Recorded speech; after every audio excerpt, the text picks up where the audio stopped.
Well. Welcome back, guys.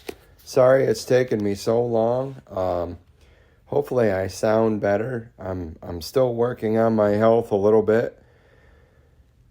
I have been dealing with a sinus infection. I have some other health issues. My right ear has been clogged with fluid for a good month and a half now. I think last time we spoke, it was about a month in, and I was dealing with this, but I'm on antibiotics to hopefully clear things up. I've been working on some like ear suction. Anyway, that's completely irrelevant to today. Today we are reading chapter 3 of Furiously Happy by Jenny Lawson. So here we go. Chapter 3. My phone is more fun to hang out with than me. When I wake up in the morning, I often find messages left to me on my phone. Then I read the messages and I suspect I'm being stalked by a mad woman. And I am. The mad woman is me. The calls are coming from inside the house. Some of these notes are written while I'm waiting for my sleeping pills to kick in, but most are written at 2 a.m. when I'm convinced that I've come up with something brilliant that I'll forget if I don't jot it down immediately.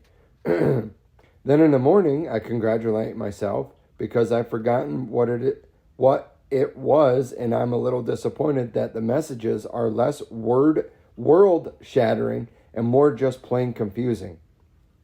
These missives from my brain are baffling, but I never delete them because it's nice that I have a pen pal I don't have to write back to. And also because I can look at the strange notes and think, finally, someone gets me. These are a few of the notes. I'm quoting here, folks. I'm not going to say I told you so. It's pretty much the same thing as saying I told you so, except worse, because you're saying I told you so and congratulating yourself for your restraint in not saying what you totally just said. Are asparaguses just artichokes that haven't grown properly? Like they started smoking and got really skinny? Like supermodels? I bet marmalade was invented by the laziest person in the world. Eating a peach is like eating a newborn baby's head, in that it's all soft and fuzzy. Not that peaches taste like babies. I don't eat babies, or peaches actually, because they remind me of eating babies. Vicious cycle, really.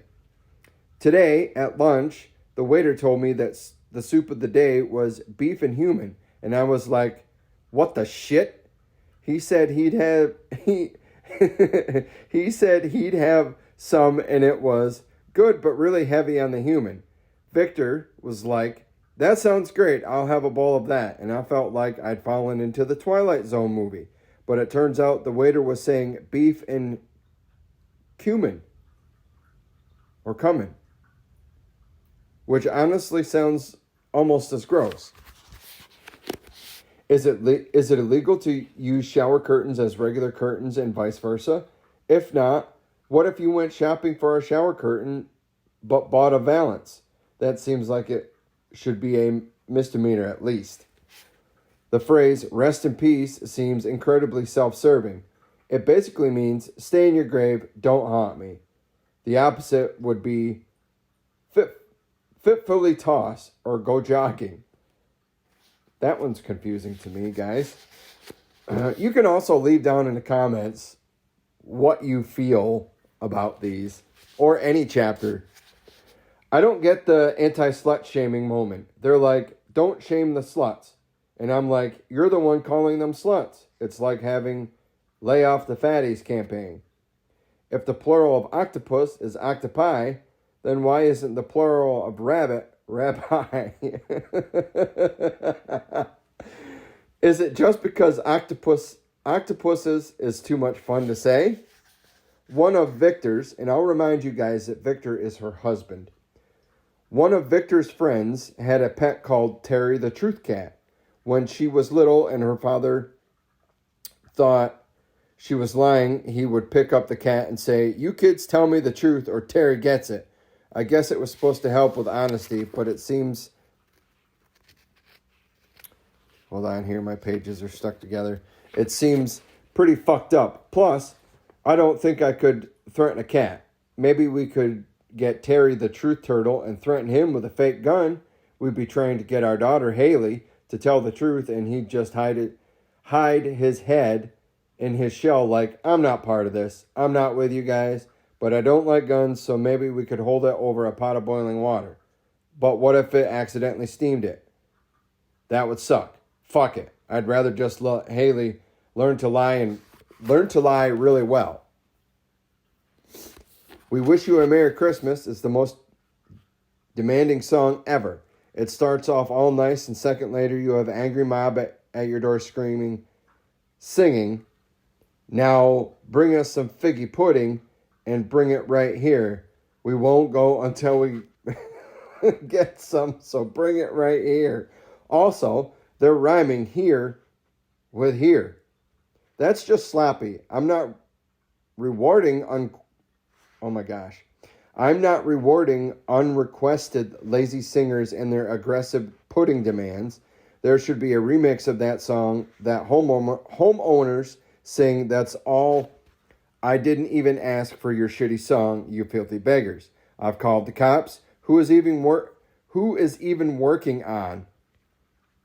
Has anyone you've tried this and on actually given you pudding? Fig flavored pudding, is that even a thing? It doesn't rhyme, but it's not like they're trying either. And then the carolers would also be like, so bring us some gin and tonic and let's have a beer.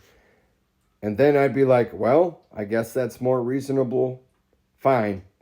You can come in for one drink. Technically, that would be a good way to get free booze. Like Trick or Treat, but singing alcoholics. Oh my God, I finally understand caroling. There's a lot going on here, folks, so I am stumbling over my words. But at the same time, I understand where she's coming from because I stumble over my words a lot. And I do have a lot of thoughts very similar to this. This is one reason why I actually agreed to read this book. So continuing on with her notes. I almost never use BC and AD to describe time periods. I use BKCWC. Before Kirk Cameron went crazy, that's how I judge time. Why is it incapable and unable instead of incapable and enable? You can have an inability, but you can't be enable. I'm incapable of understanding how these decisions were made. If I were a dominatrix, I would force my submissive to do washing and clean the fridge and brush the cats whenever he tried to say the safety word banana.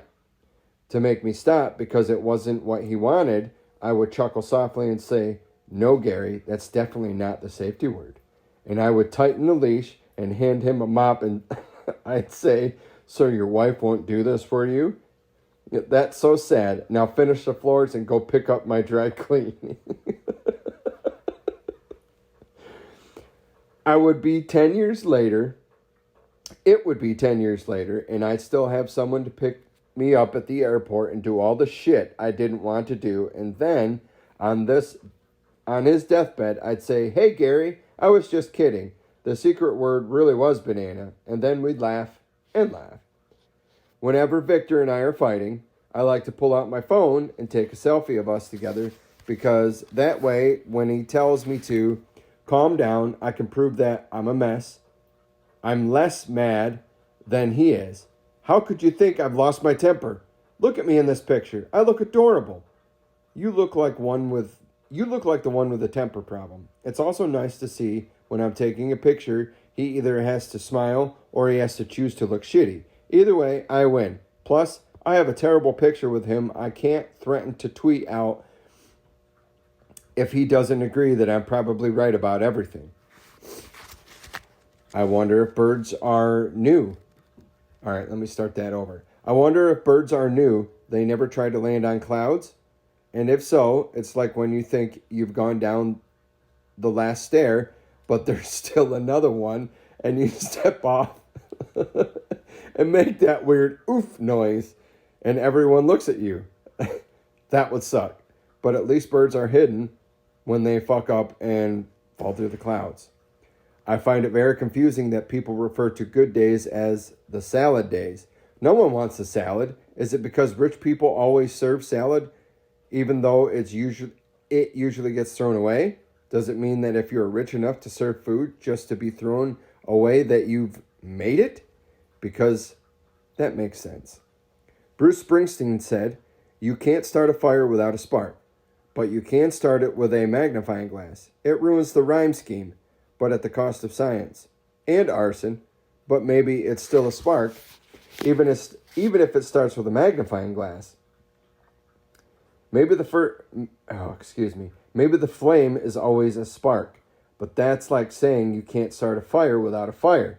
That's just sloppy songwriting. Bruce Springsteen is obviously not the boss of scientific accuracy. Do they call a crib a crochet? If I said that right. Because it sounds like, quote, crotch, and babies come from crotches? If so, that seems very lazy, but it's nice that they put an accent in it because it adds desperately needed touch of elegance. Kids don't use paper book covers anymore. Why is that? They're missing out on the best part of school, which is doodling genitals and curse words, hiding them in flowery vines. There used to be advertisements on ours, mostly the Cotton Gin and the funeral home, which was weird because when we were children and had no money or inclination of either. I never understood paying for a burial when you could just let pigs eat your body. I mean, we were surrounded by pig farms and those pigs need to eat. So 2 birds, 1 stone. We just turned the covers backwards after we'd drawn an inappropriately erect man in a coffin. And we'd use fresh blank covers to practice future tattoo designs. Admit it, folks. When we put book covers on, we all did this. We also had leather notebooks at our school, which I'm told is not something everyone had. They were leather, zippered notebooks with your name. They were leather notebooks, zippered notebooks with your name hand-tooled on them by the local saddle maker. You used it to carry your homework, and everyone had one, but they were really expensive. I finally got one as a combo birthday Christmas present when I was in 8th grade, and was so excited. Basically, I got school supplies as a present, and I was fucking ecstatic. These were simpler times, the salad days, possibly. My point is, kids get super excited about the stupidest things, and then stupidest things become incredibly popular. That's why I now try to avoid popular things like school supplies, and instead I just lean toward unpopular things like being eaten by pigs. Conceptually, I've been around a lot of pigs, and none of them ever tried to eat me. The pig farmer next door told me that's because pigs are picky and won't eat people who are still alive. This seems odd because I think wanting to eat a corpse is sort of the opposite of being a picky eater, but I'll defer to the experts on this one. Whenever Haley tells me kids at school are mean to her, I want to go find those kids and tell them I'm them from the future and they've failed miserably. And then I'd be like, and look how fat you got. Again, folks, this is my first time reading this, so I'm learning this all as well. And again, these are notes that she writes to herself. Yesterday, I was at the gas station and I saw a woman whose kid in Haley's Haley's Girl Scout troop, but I was in pajamas, so I was hiding in the back until she left. There was a collection of cards and I perused through them to look normal, but the one I picked out was a can of beans with googly eyes. I thought that was weird, but it turns out it was one of those cards that sings and moves when you open it. So I'm standing there, holding a googly-eyed can of beans as it shakes loudly, farts the birthday song to me in a gas station. It was like I was complete competing for an award for being the most conspicuously uncool person ever. I waved weakly at the woman and said, "That wasn't me," but she wasn't buying it. I should have slapped the card to the ground and yelled, "Witchcraft." But you always think about these things too late.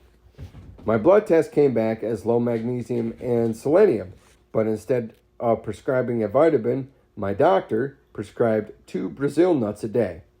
I always thought that in the future food was supposed to be in pill form. Now I'm taking pills in food form. We're going backwards here. Also, it sort of sucks that I'm one nut. Also, it sort of sucks that the one nut I'm prescribed is the worst nut. The one everyone throws away. I need to start a fundraiser where everyone in the world just sends me 2 nuts, always left at the bottom of the can. I told Victor that I had gotten my test results and they've prescribed me nuts. Victor says I'm confusing prescribed with diagnosed. Benedict Cumberbatch is like Alan Rickman, Benjamin Button. Let me reread that. Benedict Cumberbatch is like Alan Rickman, Benjamin Buttoning. That was a tongue twister for me. Moving onward. I don't understand why people keep pushing that "don't be some random person, be unique" message.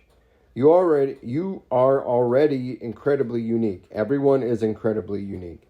That's why the police use fingerprints to identify people. So you're incredibly unique, but in the exact same way that everyone else is, which admittedly doesn't really sing and is never going to make it on a motivational t-shirt.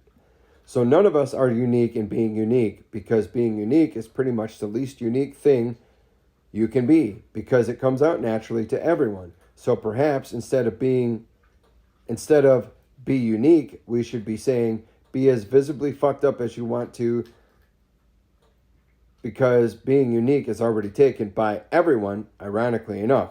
Or maybe we should change the message to don't just be some random person, be the most random person.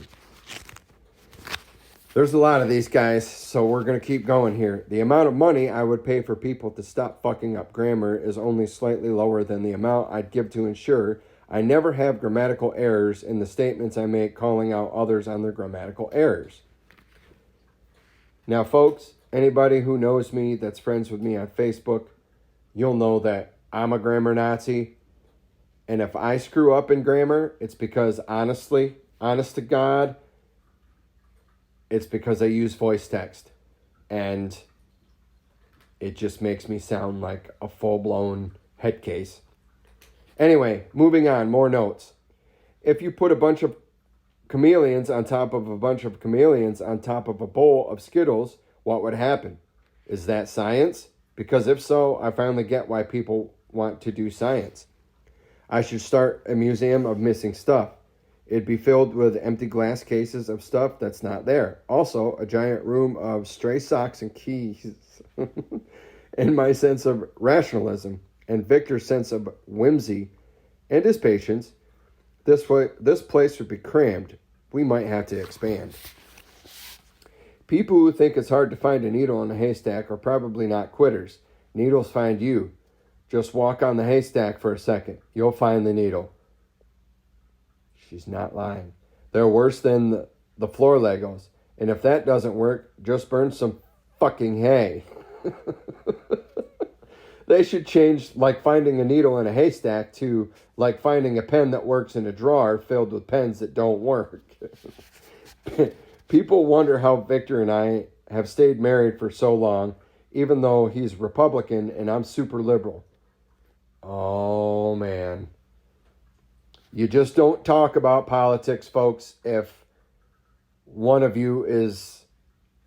both on different sides of the political spectrum. You just don't talk about it. You don't watch it. You don't talk about it. You don't read about it. You don't. That's something I've learned these past few years. Anyway, continuing on. I think it all comes down to communication and compromise. Like last week when Victor said, if you renew your PETA membership, I will run over a squirrel. He's bluffing though, unless he was in someone else's car. Now, before moving on, I will say, I have never purposely run over a squirrel. The only animals that I've actually hit are the ones that are stupid enough to run over in front of me. And I am not a vegan. I'm not a vegetarian, technically. To me, both of them are the same goddamn thing. Anyway, I'm a meat eater. I'm not ashamed of that. I don't care if you just strictly eat plants. I don't care what you eat. It doesn't bother me. Moving on. I'm allergic to latex, and it makes me break out into a rash. So most condoms are out for me because the last thing any of us wants is a vagina rash. The alternative is the ones made of sheepskin. But it always creeps me out because does that mean Victor and I are having sex with a sheep?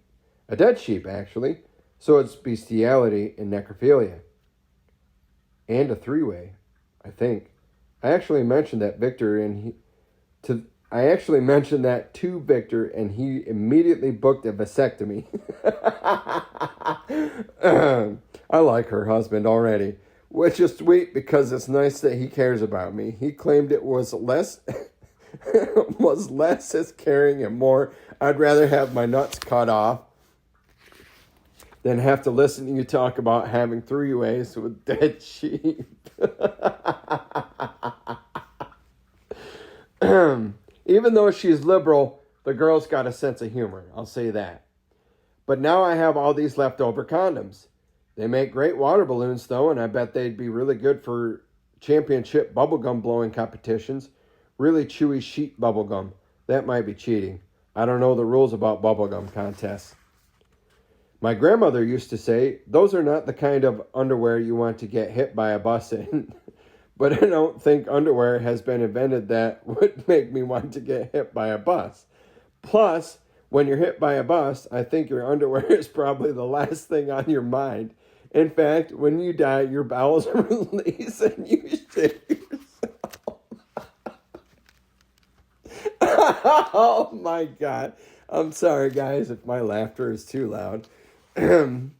So even if you were wearing clean underwear, they would not be clean by the time your grandmother got there.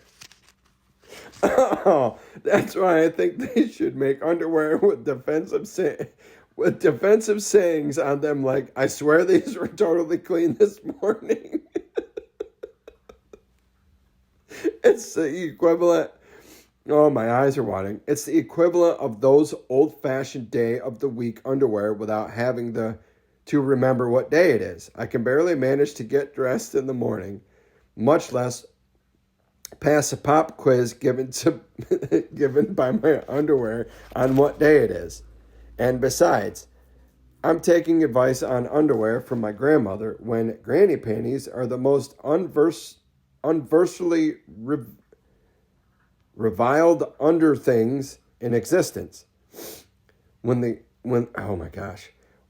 were kids, our great aunt Ollie used to give my sister and me a roll of dimes and pack granny panties every Christmas. They were so enormous that we'd pull them up to our necks and pretend they were strapless leotards while we mimicked the dancers on Fame, just in the privacy of our own house, though. That would be mortifying in public, and actually, if someone saw me wearing granny panties that went up to my armpits, they were trying to do the robot, I'd probably throw myself in front of a bus. Full circle. The victim was wearing a strapless leotard when she shit herself. A roll of dimes was found on the body. Her grandmother has been contacted to inform her how badly she failed.